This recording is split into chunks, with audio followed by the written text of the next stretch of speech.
Hello भूतिया family. तो एक बार फिर से आ गया हूँ मैं लेकर एक और खौफनाक और डरावनी भूतिया कहानी। तो कहानी शुरू करने से पहले अगर आप इस चैनल पर नए हो तो इस चैनल को सब्सक्राइब जरूर करें, और अगर आपको यह कहानी पसंद आती है तो इसे अपने दोस्तों के साथ जरूर शेयर करें और लाइक करना तो बिल्कुल ना भूलें। तो करते हैं कहानी शुरू। राजस्थान के जैसलमेर और बाड़मेर के बीच एक सुनसान सड़क है। दिन में यह सड़क बिल्कुल आम लगती है, लेकिन जैसे ही सूरज डूबता है सड़क का माहौल बदल जाता है। स्थानीय लोग इसे भूतिया सड़क कहते हैं। इस सड़क में लोग रात को जाने से आज भी डरते हैं। कहानी शुरू होती है 2008 में।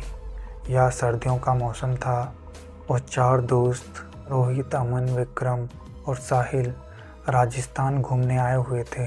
दिन भर उन्होंने राजस्थान के किले, हवेलियाँ और रेगिस्तान का मज़ा लिया, लेकिन रात होते ही वह अपने होटल की तरफ निकल पड़े।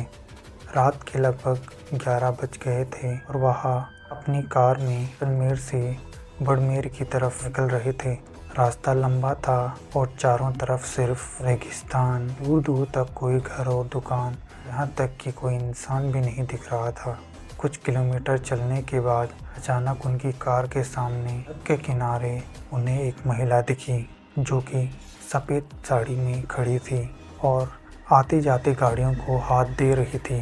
दूर से तो वह औरत नॉर्मल लग रही थी, लेकिन जैसे जैसे वह उसके पास गए तो उन्हें कुछ अजीब लगने लगा। तभी अमन बोला, यार इतनी रात में यहाँ पर क्या कर रही होगी? साहिल ने मजे में कहा, भाई कहीं भूत तो नहीं? चारों हंस पड़े, लेकिन उनकी हंसी ज़्यादा देर तक नहीं टिक पाई। जैसे ही कार उस महिला के पास गई तो पलक झपकते ही वह औरत गायब हो गई। रोहित ने तुरंत ब्रेक लगा दिए। भाई अभी तो यहीं पर थी, इतनी जल्दी कहाँ गायब हो गई? विक्रम ने बोला। चारों ने कार से उतरकर आसपास देखा, लेकिन वहाँ सिर्फ ठंडी हवा और रेगिस्तान की रेत ही दिख रही थी।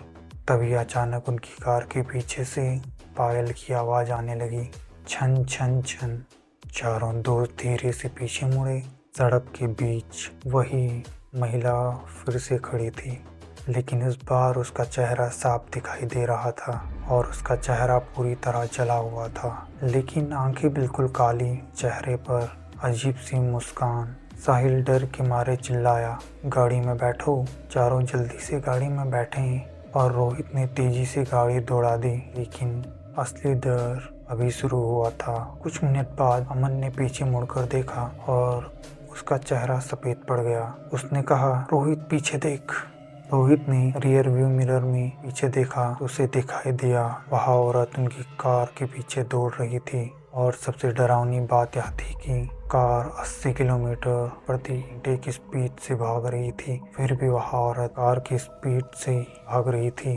रोहित ने एक्सीलेटर दबाया, स्पीड को 90, 100, 110 किया, लेकिन ऐसा लग रहा था कि वह कितनी भी स्पीड बढ़ा लें, वह उस औरत को पीछे नहीं छोड़ सकते। तभी कार के अंदर ठंडी हवाएं चलने लगी, लेकिन सभी खिड़कियां तो बंद थी।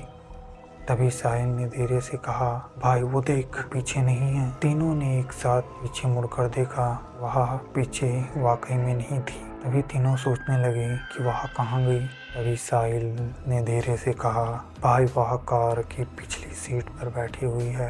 यह सुनते ही तीनों ने पीछे देखा और सच में वह महिला कार के अंदर बैठी थी। उसके जले हुए चेहरे से खून टपक रहा था और वह धीरे धीरे हंस रही थी। अचानक कार अपने आप बंद हो गई। सड़क के बीचों बीच रात के 12 बजे, चारों तरफ बस अंधेरा। चारों दोस्त डर के मारे एकदम फ्रीज से हो गए। महिला धीरे से बोली, मुझे घर छोड़ दो। रोहित ने हिम्मत करके पूछा, तुम कौन हो? महिला की आवाज़ अचानक बदल गई, मैं यहाँ 20 साल से इंतजार कर रही हूँ। और इतना कहते ही उसने रोहित का कंधा पकड़ लिया। उसका हाथ बर्फ से भी ठंडा था। अचानक दूर से एक ट्रक की हेडलाइट दिखाई दी। जैसे ही रोशनी कार पर पड़ी, वह महिला अचानक से गायब हो गई। कार भी तुरंत स्टार्ट हो गई।